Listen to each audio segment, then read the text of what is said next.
Communication 250. Today we're talking mass media and audio.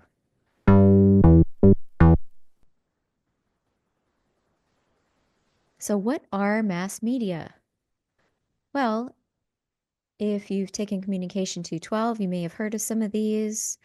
Um, in general, mass media, we're looking at something that is a one to many model of communication. This covers our traditional broadcast model as well as newspapers. So, traditional news media outlets, the things you think of like radio, TV, newspapers, those are all mass media. Now, this does not cover social media. Social media is actually a many to many model of communication. And that means that people are sending and receiving information instead of just having one group or one person sending information to a large audience, which is what happens with traditional news media. Now, what is audio communication? Well, audio communication is a mix of mass media and social media because we do have some things that are in radio and we have some stuff that's online and sometimes formats specifically made for an online audience. So we could be talking about developing projects that are going to go on traditional radio, or it could be something that you are streaming online. Maybe you're downloading it on demand, like with podcasts. Whatever it is, it's going to, of course, involve audio. And this could also include things like Spotify, where we have playlists that are auto generated on the app for you, or it could be a situation where you're maybe you're subscribing to a podcast, and so it's showing up every time they upload a new episode in your feed, that kind of thing. Whatever it is, it's going to be either something that fits in mass media or social media. Now, audio programming, whenever we're talking audio programming, we're looking at both traditional platforms and internet platforms. Like I said, there's a lot going on here. So we have a lot of different versions. The one thing they all have in common is we're talking audio.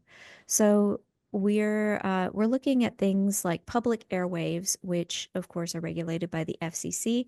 That's stuff like AM, FM radio or HD radio, which can also appear on the internet.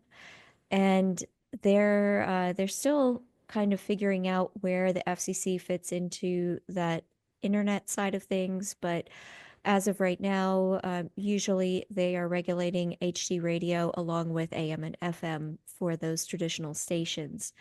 And then we also have paid streaming platforms like XM radio, uh, or you could be paying for other replayable media. So that would be buying CDs or cassettes, which I heard cassettes are coming back. I don't know why, but they're out there, and that would be an example of a replayable media. Vinyl is another one, and of course, audiobooks would be another example of something that is recorded, edited, and then put onto a medium where you can access it over and over again. Now, we do also have things called downloadable content, and that's from the internet, of course. Internet, usually you're either downloading or streaming things. And when we're talking internet, this is where we're looking at places like iTunes or Amazon Music or YouTube Music. It could be podcast, different podcast services like AntennaPod, Spotify, YouTube. You can stream or download things from a website if the server has enough space for it. So a lot of different things that we can do with audio nowadays. So a quick review. Question: which communication model describes mass media?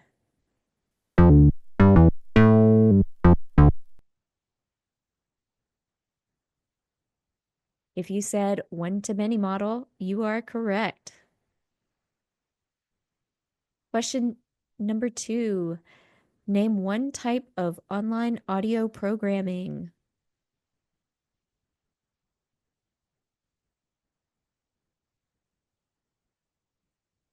When we're talking online programming, we are talking about downloadable content or streaming services. That means streaming from websites, podcasts, Spotify, YouTube, iTunes, all those kinds of things.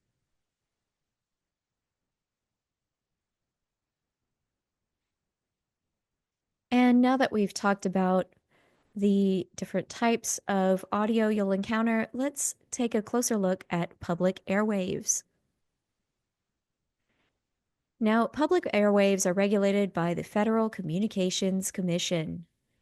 How did they come to be regulated by this group? Well, that is a fun journey. So, back in 1885, Heinrich Hertz proved electricity can be transmitted by electromagnetic waves.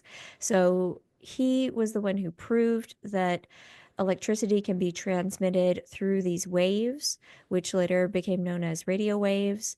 And then eventually that led to the development of radios or the wireless telegraph in 1891.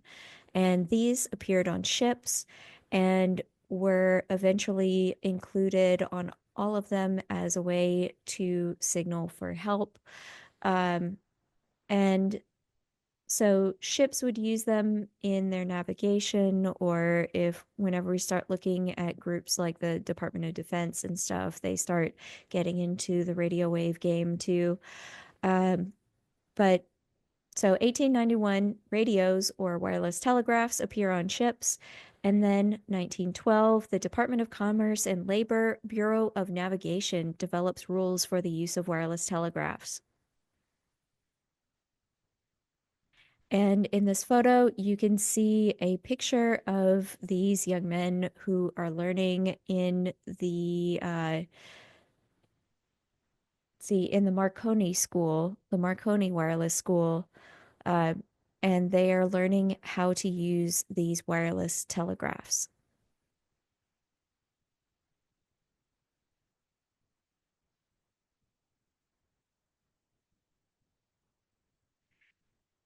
And later, the Radio Act of 1927 established the Federal Radio Commission.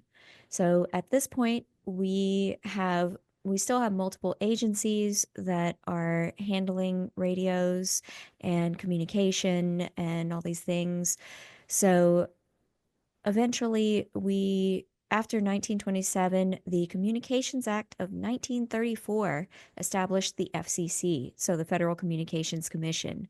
And this was established because, like I said, previously we had multiple agencies. The Interstate Commerce Commission and the Federal Radio Commission were splitting the job, and they were doing double the work, not really getting as far as they needed to.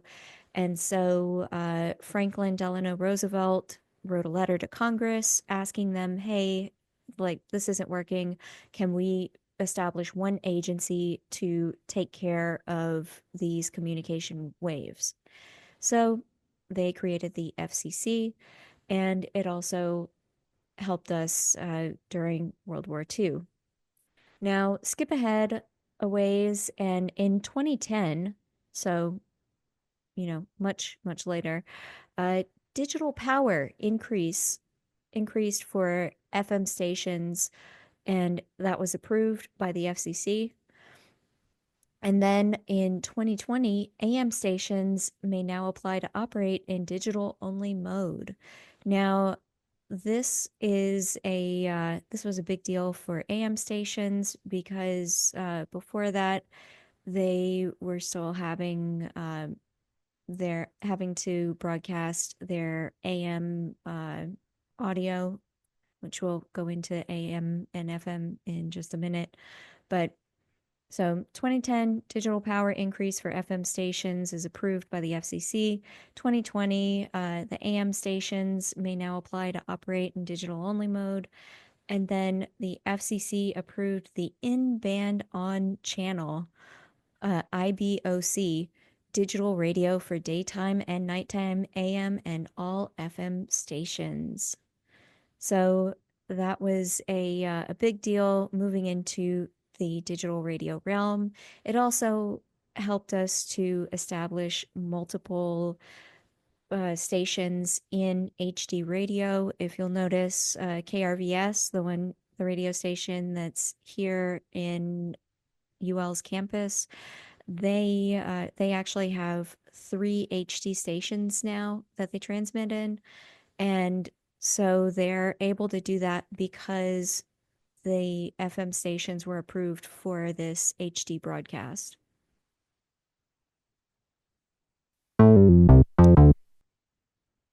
All right, our next review. What does FCC stand for? What does FCC stand for?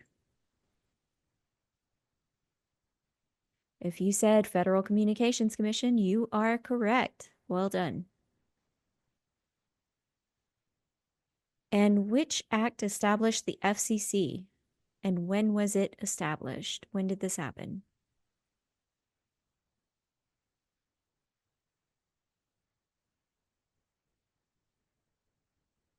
The answer is the Communications Act of 1934. Communications Act of 1934. So let's move on. What does the FCC do?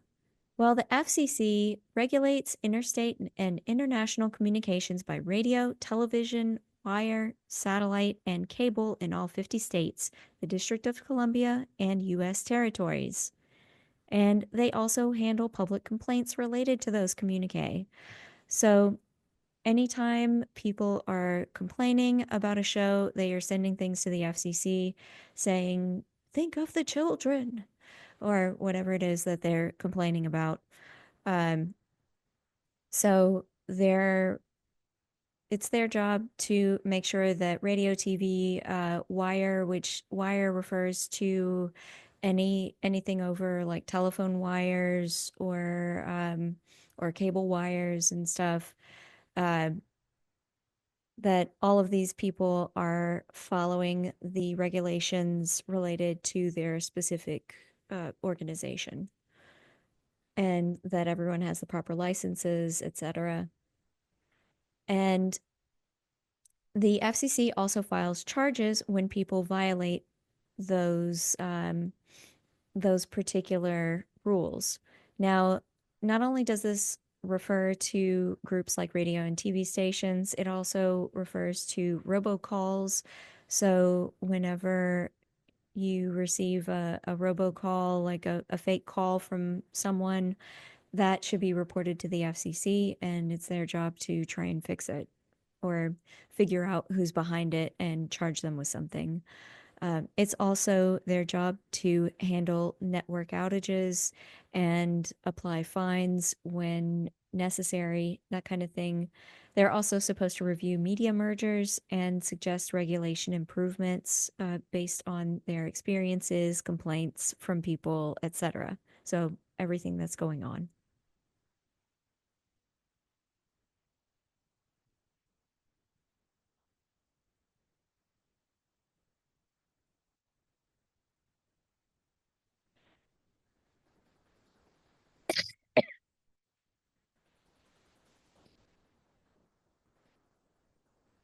So, what are we talking about when we talk about public or radio airwaves? Well, these public airwaves come in two general flavors when we're talking about ones in audio. This is amplitude modulation and frequency modulation. And here is a nice little graph for you where you can see types of electromagnetic radiation. And if you look all the way at the left side, you can see there are waves that are used to broadcast radio and TV. And then a little later, you have ones that are used for microwaves, so cooking, they're used for radar and telephone and other signals. So they have different ones there. Then we have our infrared that transmit heat from the sun. You get them whenever you have fires or radiators or something. You have the visible light spectrum, ultraviolet, X-rays, and then gamma. So electromagnetic radiation comes in a lot of different types. That does not mean that all of them are going to give you cancer or kill you. So, when we're talking about public airwaves, we are literally talking about the electromagnetic waves, which are in amplitude modulation and frequency modulation. So, here is a very, very basic outline of what we're talking about whenever we talk about amplitude and frequency. So, amplitude is the pressure. Um, Very generally, this is usually considered the loudness of something. The decibels, it's measured in amplitude is usually measured in volts. And whenever we talk about frequency, this is usually considered the pitch. So the sound that you hear, and it's measured in cycles per second, and it's abbreviated with hertz, which of course is for Heinrich Hertz. And that that is because he was able to prove how this works. Um, so frequency is pitch, amplitude is the pressure or the loudness of something. Um, and if you look at this photo here, you can see the amplitude and the frequency or time. So amplitude is the height of the wave form here. The frequency over time is going to be our length of it. And you can see one complete wave is going to go above and then it drops down below the zero line and then comes back. So one cycle is going to be from the zero mark all the way to its highest peak, down, it crosses the zero mark again, it goes to the lowest point below, and then it comes back to the zero line again. So it's crossing 3 times for a complete cycle.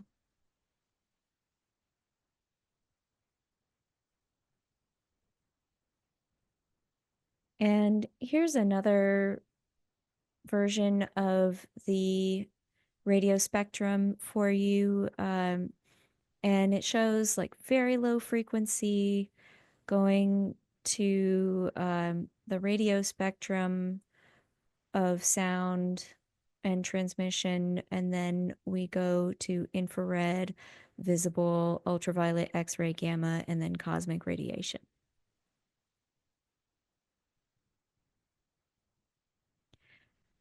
Now, let's talk about audible frequencies. What can you hear? Well, it really depends on each person, but whenever we take the average audible frequency for people, we are looking at a range of between 20 hertz and 20 kilohertz. So that means if we go back and look at this little graph, we can see that we start in kind of this very low frequency range and then we end still kind of in low frequencies as far as the radio spectrums and stuff go, um, with 20 kilohertz. And of course, that depends on whether or not you've had any hearing damage, how old you are. I mean, just life things can make you hear more or less of the spectrum. Um, Now, whenever we talk about volume, you might notice volume changes at 1 decibel, but 3 decibels is the average smallest noticeable difference. So increasing the volume of something by 1 decibel will probably not be noticeable, but increasing it by 3 will probably be noticed by whoever is listening. And animals like bats can hear additional frequencies in the infrasonic and ultrasonic range that we saw on that graph.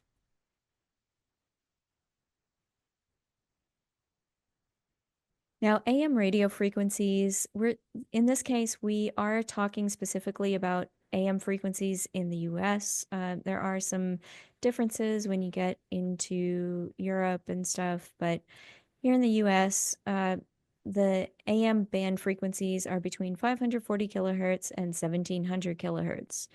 So these are placed in 10 kilohertz steps. So you go 540, 550, 560, etc., all the way to 1700. Now, there's a maximum bandwidth of 10 kilohertz, um, extending 5 above and 5 below. And the this gives us enough space in between each one so we don't have too much like bleeding over between frequencies whenever you're transmitting.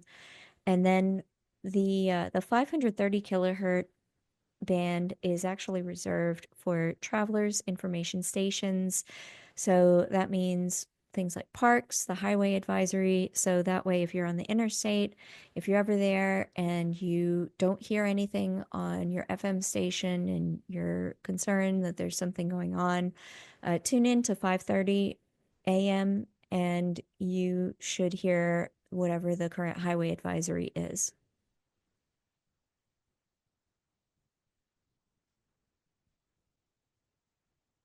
Now, whenever you're transmitting on AM, they don't have as wide of a range on it as FM stations. AM has an audio range, so the frequencies that you're hearing on those bands that are being transmitted, they're between 200 hertz and 5 kilohertz, and that makes it better for talk. It's pretty easy to understand people when they're talking on there, but it's much more difficult to get. You aren't going to get a good audio quality for music compared to the other options you have. Now, they do actually have to have some special regulations for AM transmissions at night, and this is because the frequencies reflect more at night.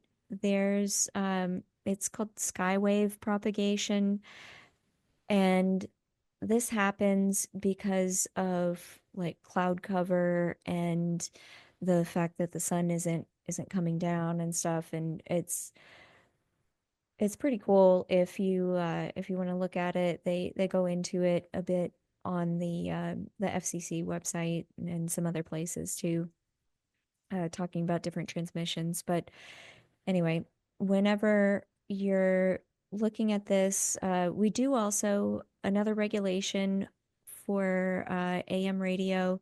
So shortwave broadcasts are going to, since we have more of this reflection that happens, a shortwave broadcast between 2.3 megahertz to 26.1 megahertz is going to broadcast greater distances at night. So that's why especially if you live in a kind of like desert air or prairie area, you're able to transmit really well at night. If you ever watch those shows where they have people transmitting, they almost always are like out in the desert somewhere or in a kind of flat area, or they might be on top of a mountain or something listening if they're listening to like atmospheric noise or something like that. They So you can actually hear more and transmit better at night on AM frequencies.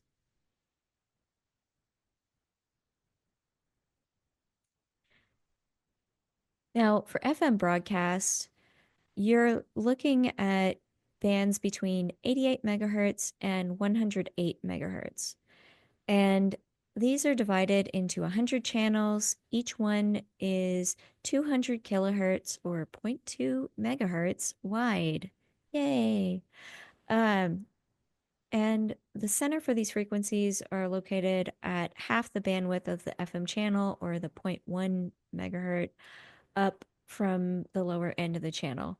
So that means if you're trying to figure out what channel it is, um, the 88 megahertz one, you would add plus zero point 0.1 megahertz, which would make it 88.1. That's why you have all those odd numbers whenever you are tuning into FM radio, because they always have to add zero point 0.1, which means that we're ending in 13579 in the US.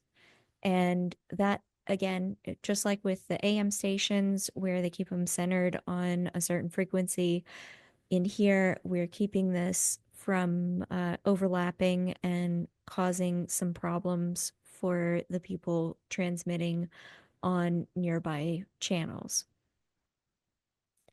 Now, FM actually broadcasts in the frequencies of 30 hertz to 15 kilohertz, which, if you remember, we can hear between 20 hertz and 20 kilohertz. So we've covered most of the audible range for people, and the majority of listeners are going to be just fine listening to broadcasts on these stations because it covers so much more than AM.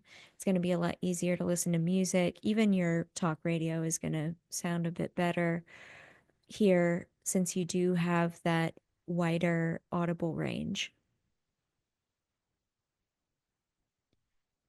Now, here are some examples of traditional radio. Big 102.1 FM is a local station, and you can see I have some links in here if you want to check those out.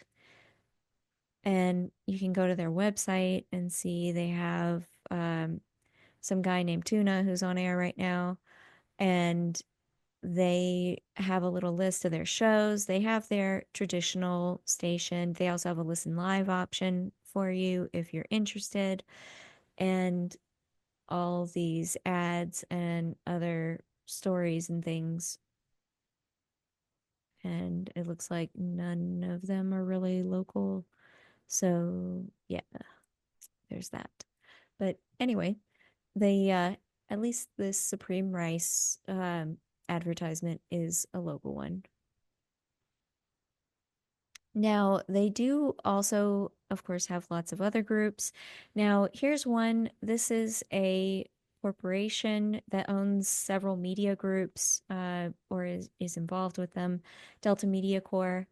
And they they have a local sports talk station, and of course, theirs is KLWB 103.7 or KLCJ 104.1. So sometimes if you own multiple stations and they're in different markets, which is usually how it works, you're going to and you want to broadcast to both of those markets, then you might transmit the same information, but it's going to the other station as well. Like they'll download it or they'll queue it up in their system, however they do it, and have it transmitted in their area while you have the other station transmitting the same thing. And you can also sell shows to different stations too. Now, if you look at the Delta Media page, you can see they have a lot of different assets on here. Few more than a few talk radios, and they're all on FM. Uh, oh, well, except 1520. 1520 is a an AM station, but they they do have a lot of FM properties listed on here, and include a lot of you know, Southwest Southwest Louisiana type of media. And then of course we have our own station, KRVS, and they have a like currently playing option, And they also have a link where you can check out all their streams that are available, the Campus HD station and the News and Talk on HD3. So you have really a lot of options nowadays when you're looking different um, at different audio programming things. Um, Now, one quick note, while there is a specific license for public radio, NPR is not a government organization. They are not like an official branch of the government. They just have a special nonprofit license that applies to their specific thing. And since KRVS is part of the NPR stuff, they have to abide by those rules as well. Um, and NPR is different from groups like the BBC, who are paid from a tax that is collected in which this is the British Broadcasting Channel. Um, there there's actually a tax that's collected. Same thing in Japan. They have a public radio group that it isn't it's public in the sense that it's a government organization, not public the way National Public Radio is. Different kind of public. Now, online radio and streaming, some of the great things about online radio and being able to stream content, of course, is you can have a lot of direct to consumer content, and it's easier to handle targeted advertising when you're dealing with this type of thing. Easier to find and post about obscure topics and to create podcasts or connect with your audience more directly through these channels, and also have your social media connected to it. That also, of course, means it's harder to stand out. You aren't getting a direct push like you do if you were part of like a syndicated show with a traditional radio news group. But, you know, there are pros and cons for everything. Um, And of course, it is harder to stand out. You do want to find out if you're developing audio programming, where your audience is. Like, are they more likely to go on Pandora, or are they using an RSS feed? Uh, what kind of content relates to your market that is using Deezer versus Spotify? So this is where like market research and that kind of thing can be a boon whenever you're developing a show or figuring out where you want to host your content.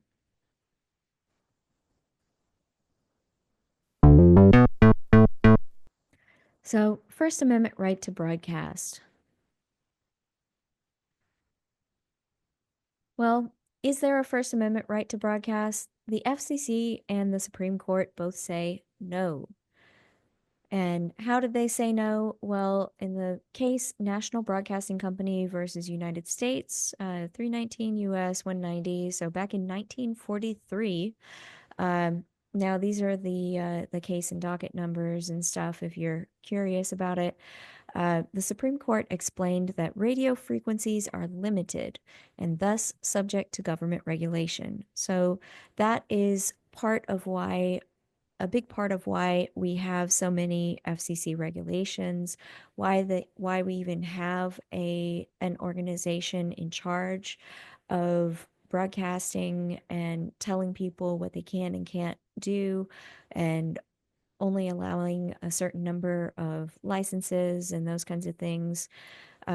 Since do have to have a we have only a limited number of stations where you can easily hear different groups before it starts getting all muddy and crossing transfers and stuff. Like whenever you are whenever you're transmitting, remember with both AM and FM, we had to leave that little gap in between the primary frequency, and that means that there's a limited number, and so the government regulates them. And in order to maintain and hopefully improve our use of these radio frequencies. And if you want to find out a little more about this, we you can click on the link here and check out free speech versus right to broadcast. There are a lot of different inquiries, different cases to help you understand and find out why these quiet spots exist on the dial and why it isn't a right to broadcast whatever you want.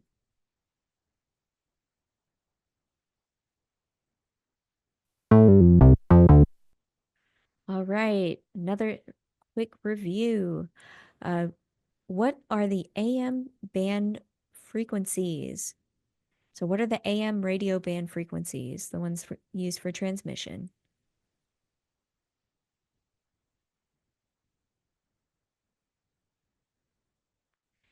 The answer 540 kilohertz to 1700 kilohertz, and they are laid out in 10 kilohertz increments. So we're looking at stations 540 to 1700, and they are spaced 10 kilohertz apart. So 540, 550, 560, etc. And what do AM and FM stand for?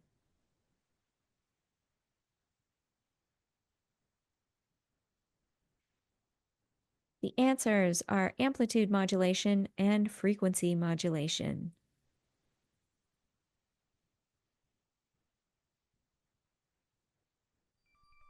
Now, when we talk about electromagnetic frequencies, we're looking at things that also, of course, exist in outside of our normal visible spectrum, outside of the audible spectrum. So here is an example of some of those outer space radio frequencies. This is a spectrograph of radio bursts from the sun, the earth, and Jupiter, and this is courtesy of NASA. Uh, they publish fun stuff like this every so often. And you can see right here, it shows us how many kilohertz this is. And of course, the sun is over 1,000 kilohertz right here. And this is 1 day in radio emissions.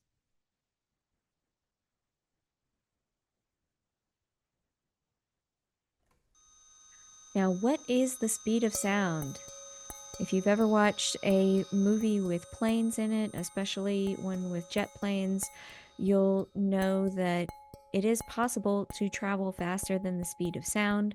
We just can't travel faster than the speed of light. So, sound travels at 1,130 feet per second, and light and electromagnetic waves travel at about 186,000 miles per second. So about 300,000 kilometers per second. Right. Well, that's it for this lesson. Go ahead and read chapter 1, production planning, and we will move on to talking about the studio in our next lecture.